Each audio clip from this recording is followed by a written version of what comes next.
Hello, j'espère que vous allez bien, bienvenue dans cette nouvelle vidéo. Alors aujourd'hui, vidéo tout à fait exclusive sur ma chaîne. Je pense que j'ai jamais fait une vidéo pareille sur ma chaîne. Je pense que sur mon compte Instagram, j'avais déjà fait un réel ou une petite vidéo où je montrais quelques-uns de mes sketchbooks. Mais c'est vrai que passer à travers tous mes sketchbooks comme ça un à un et en détail, je pense que j'ai jamais fait ça, donc du coup c'est un peu une grande première. J'espère que vous allez être un peu indulgents avec moi. Alors j'avais envie que cette vidéo soit quand même un petit peu pertinente, donc du coup je suis pas remontée dans des sketchbooks d'il y a des années, etc. Là on est sur 2 années de sketchbook. Il y a un carnet avec que des croquis, donc il y a très peu d'aquarelle, je pense qu'il y a que du crayon de couleur, parfois il y a un peu de pastel il me semble. Et puis il va y avoir des carnets d'aquarelle. Alors c'est vraiment mes carnets un peu passe-partout, c'est-à-dire que c'est des carnets où j'ai pas forcément réfléchi au fait que ce soit esthétique, etc. comparé à d'autres carnets que je garde vraiment pour quand je suis vraiment bien posée et que je sais que j'ai le temps pour faire un truc joli. Ça c'est vraiment des carnets que j'utilise presque tous les jours, enfin ou en tout cas une fois par semaine, et je fais plein de tests et vous allez voir qu'il y a beaucoup de fois où je vais dire voilà ça c'est un petit peu raté, ça j'ai pas trop aimé, mais je trouve ça intéressant quand même de montrer vraiment l'envers du décor parce que c'est vrai que sur Instagram, sur YouTube, sur TikTok j'ai tendance à montrer mes aquarelles réussies, là où en fait pour une aquarelle réussie je peux être déçue de genre 5 ou 6 ou 7 ou 10 autres derrière. Je vais un petit peu vous montrer ça, je vais commenter un petit peu parce qu'il y a pas mal de mes carnets qui sont des carnets de voyage aussi. Alors ces 2 dernières années, vu que c'était un petit peu la fin du Covid, etc., j'ai pas énormément voyagé.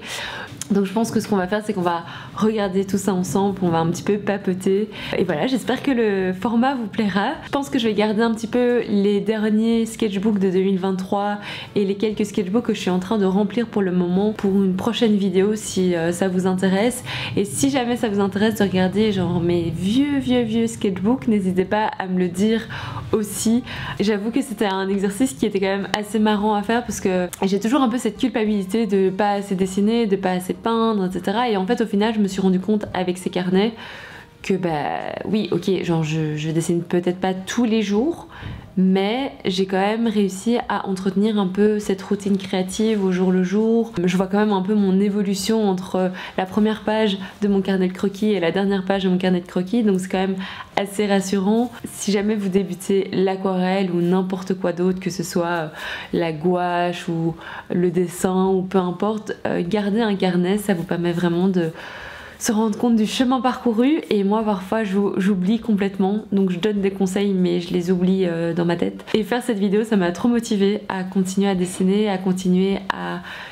quand je voyage, à tester un petit peu des couleurs, des combinaisons, etc. Je vous souhaite un bon visionnage et si jamais mon contenu vous plaît, n'hésitez pas à vous abonner à ma chaîne. Bisous! Alors on va commencer avec le premier carnet et comme je vous ai dit c'est un carnet de croquis, donc franchement c'est 100% du crayon. Parfois j'ai rajouté quelques petites touches de couleur mais vraiment vous allez voir que c'est principalement du crayon. Et alors ce qui est assez marrant c'est que je l'ai commencé vraiment en janvier 2022. Genre ma résolution de cette année-là c'était de dessiner quasi tous les jours. Et je pense que 2022 c'était une année où j'ai quand même pas mal dessiné. Genre quand je vois ici le carnet, je prenais quand même le temps de dessiner un tout petit peu tous les jours, même si parfois c'était genre 2-3 mini croquis. J'ai vraiment exploré pas mal de sujets différents, que ce soit les objets du quotidien, mais aussi par exemple les personnages. Je pense honnêtement que les personnages c'est l'un des sujets avec lequel j'ai le plus de mal. Je me sens pas du tout confiante dans ma pratique du dessin ou ma pratique de l'aquarelle et donc c'est peut-être pour ça que je les montre pas souvent sur les réseaux. Alors pour tout vous avouer, quand j'étais jeune j'étais une grande fan de manga, genre je dessinais beaucoup de mangas mais j'en lisais énormément aussi. Et donc je pense que j'ai un petit peu gardé cette technique de manga qui est un petit peu deux-dimensionnelle et j'ai du mal à faire autre chose que ça. Et donc dès que je commence à dessiner des personnages, je suis vite déçue de moi parce que j'ai l'impression que c'est vraiment juste du manga et que j'arrive pas à m'approprier le style. Et donc voilà, je pense que j'ai encore un peu de mal avec ça. Encore aujourd'hui, j'ai vraiment du mal à dessiner des personnages, dessiner des situations de vie. Et pourtant, c'est vraiment quelque chose que j'aime beaucoup et que j'ai beaucoup fait à l'époque. Donc je pense que vous allez voir passer quelques tentatives de personnages ratés par-ci par-là dans ce carnet, mais aussi dans les autres carnets. Vous allez voir, j'abandonne pas, je continue à m'entraîner et je suis persuadée qu'un jour je vais avoir le déclic et que je vais être contente de ce que je dessine en termes de personnages et de situations de vie. Ce qui est chouette aussi quand on dessine comme ça un petit peu tous les jours, c'est qu'il y a certains jours où on a vraiment genre zéro inspiration. Et donc moi, ce que je fais dans ces jours-là, c'est que je dessine un petit peu ma journée, des petits éléments de ce qui s'est passé, ou alors des choses qui m'ont fait plaisir, ou quelque chose que j'ai vu sur internet et que je trouvais mignon. Et donc à cette époque-là, en fait, j'avais un peu manifesté la maison dans laquelle je vis maintenant. Je me rappelle très bien avoir visité la maison et alors j'avais un petit peu dessiné comment est-ce que serait la déco, etc.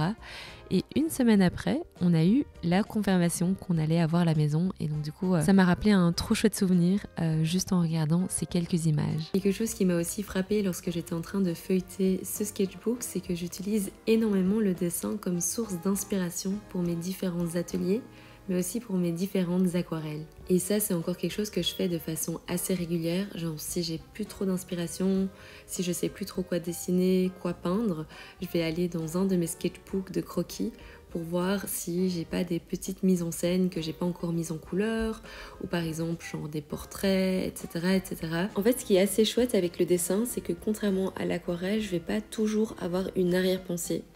Donc qu'est-ce que je veux dire par arrière-pensée ? Dès que je peins à l'aquarelle, souvent je me dis, est-ce que je vais devoir le poster ? Est-ce que je dois filmer un petit peu pour qu'on voit les behind the scenes ? Est-ce que je vais pouvoir l'utiliser dans une carte ? Et quand je dessine, j'ai pas du tout cette pression, tout simplement parce que je montre très peu mes dessins. Je sais pas si vous avez remarqué, mais les seules fois où je vais venir montrer mes dessins, c'est toujours des dessins qui sont super bien réussis parce que je suis hyper fière de moi. Mais c'est très rare que je vous montre des pages de mon sketchbook comme ici, assez lentement et sans filtre. Honnêtement, je trouve ça quand même cool parce que ça montre à quel point je commence à prendre mes aises ici sur YouTube. Parce que ça a l'air de rien comme ça, mais c'est un exercice qui est très vulnérable. Il y a beaucoup de pages de ce carnet dont je suis pas fière. Et il y a aussi beaucoup de pages et de dessins dans ce carnet que j'ai recopiés, que ce soit d'une photo sur Pinterest, d'un illustrateur ou d'une illustratrice que j'aimais bien, ou alors tout simplement d'un livre. D'ailleurs, je pense aussi que c'est l'une des raisons pour lesquelles j'ai toujours été un petit peu réticente à partager ce genre de sketchbook. Et s'il y a beaucoup de dessins, je sais exactement d'où vient la source d'inspiration principale. Il y a aussi beaucoup de dessins où en fait j'ai juste tout simplement oublié. Et donc j'ai pas juste envie de partager un dessin en me disant « Ah, il est trop beau, etc. » Et en fait j'ai juste copié le travail de quelqu'un. Je trouve ça quand même important de le souligner, c'est vraiment un sketchbook passe-partout comme je l'ai dit dans l'intro. Il y a pas mal d'inspiration, il y a du travail original, il y a des choses qui viennent de livres, il y a des choses qui viennent d'autres illustrateurs. J'ai toujours été tellement impressionnée par les sketchbook tours d'illustrateurs ou d'artistes que je suivais sur les réseaux sociaux et je voyais leurs sketchbooks qui étaient juste magnifiques, avec limite 100% de leurs dessins qui sont des originaux. Et moi en fait je me suis rendu compte que c'était pas possible et que si je devais attendre de faire un sketchbook que avec des beaux dessins, de ma propre imagination, etc., ben en fait j'aurais aucune routine créative. Et donc c'est vraiment un blocage que j'ai eu pendant tout un temps et ça a été débloqué ici comme vous pouvez le voir en 2022. Et là je me suis dit bah c'est pas grave si au final je recopie de temps en temps quand j'ai pas d'inspiration, je m'inspire de photos que j'ai pu prendre pendant mes vacances. Bref, j'avais vraiment envie que cette vidéo déculpabilise un petit peu sur le mythe du sketchbook parfait parce que clairement je pense que tous les artistes ont des sketchbooks un petit peu comme moi, des sketchbooks brouillons, des sketchbooks où on fait un petit peu tout et n'importe quoi et qu'on n'a pas forcément envie de montrer au grand public. Et je trouve ça dommage parce qu'au final on stigmatise hyper fort notre travail, que tout doit être beau, parfait, etc. Et en fait c'est pas la réalité quoi.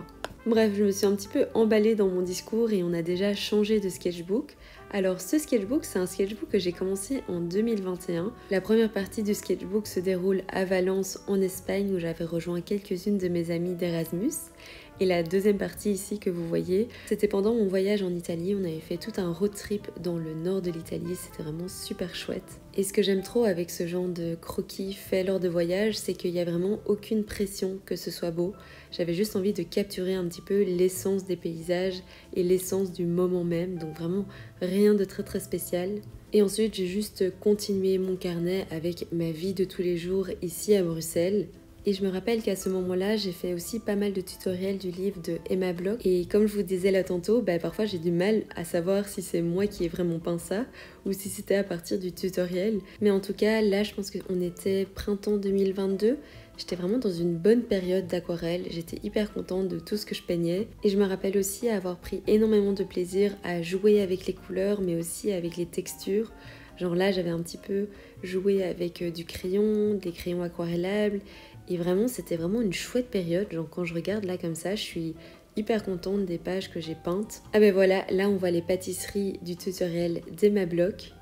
Et la page suivante, je me rappelle très bien aussi parce que vous me voyez le peindre dans un de mes studio vlogs. Je me suis rendu compte que j'avais un petit blocage par rapport au fait de regarder mes sketchbooks. Genre je le fais très très peu. Et c'est vraiment pendant les marchés de Noël de l'année dernière que je me suis rendu compte à quel point c'était chouette de se replonger dedans. Même s'il y a certaines pages que je trouve un petit peu gênantes ou que j'aime pas trop, c'est vraiment des super bons souvenirs parce que je me rappelle presque toujours avoir peint les différentes choses. Je trouve que quand on peint, on est vraiment ancré dans le moment présent. Par exemple, quand je regarde une série, je me rends compte à quel point je suis scotchée à la fois à la télé et à mon téléphone. Genre, c'est très difficile pour moi de me concentrer que sur une seule chose, alors que quand je peins, en fait, il n'y a que sur ma feuille que je me concentre et j'ai l'impression que ça ancre hyper fort le moment. Genre, je me rappelle de tous les moindres détails de ce que je suis en train de peindre.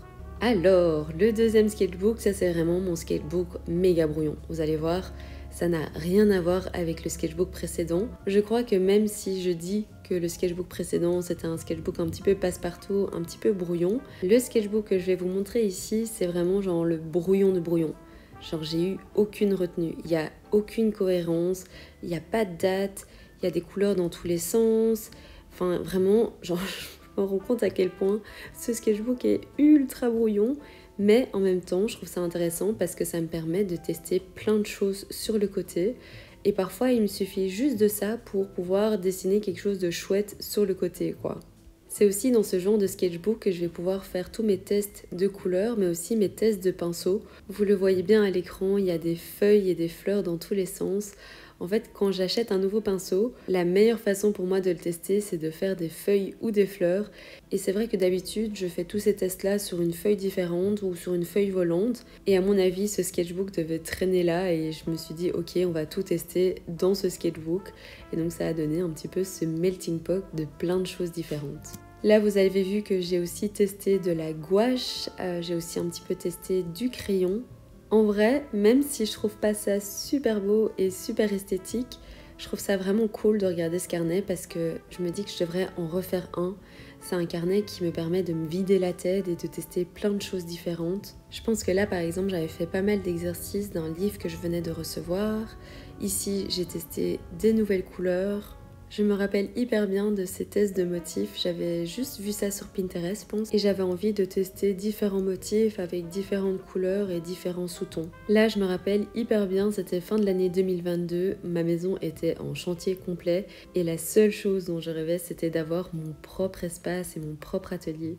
Donc du coup j'avais un petit peu peint ça. Et voilà, le carnet brouillon est fini et on peut s'attaquer au dernier sketchbook que je vais vous montrer aujourd'hui. Et ce sketchbook, c'est vraiment le sketchbook qui a ponctué mon année 2023.